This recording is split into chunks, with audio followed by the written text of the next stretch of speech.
It's funny to me. It's funny to me when I see, like, it's surprising to me when somebody's been, a devout Christian for such a long time and also all of a sudden changes. It just, to me, it's beyond me. But I sort of understand it. If the perfect storm happens all at once, if a couple of combinations of things all happen at once, I could see that happening in some cases. But what I'm getting at is Paul, okay? When you get to Paul,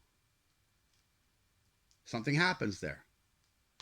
You read the whole book. You start from the Genesis all the way to Revelations. You read all of the book.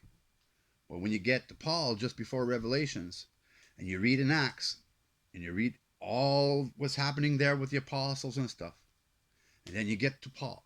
Now, throughout the whole Bible, from Genesis to Revelations, you're caused to look inside yourself constantly.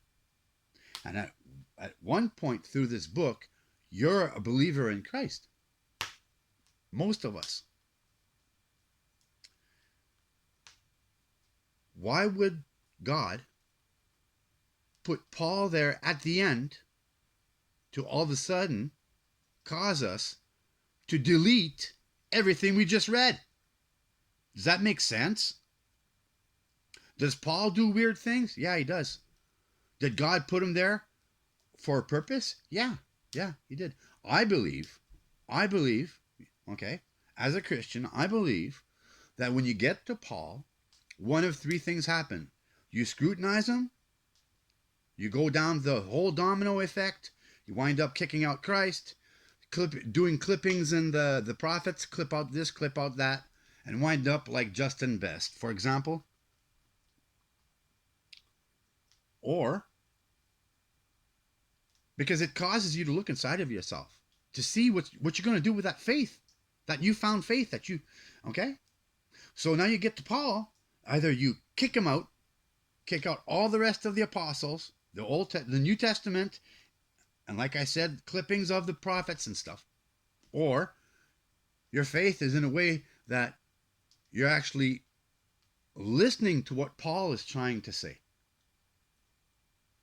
And that's where the faith comes in. Some people will say, well, that's where ignorance is.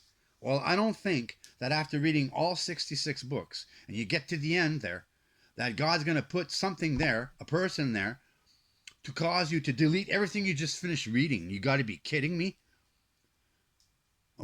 Like Revelation wouldn't be valid right now if you believe that if you go down the Paul, if you take out Paul, you got to take out Revelations there. You take out Revelations in this time, in this season, when the book of Enoch should be read to our kids, we're going to take out Revelations?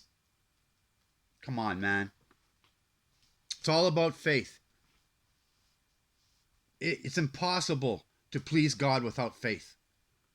When you get to Paul, it causes you to look inside yourself, and it's another true test of faith.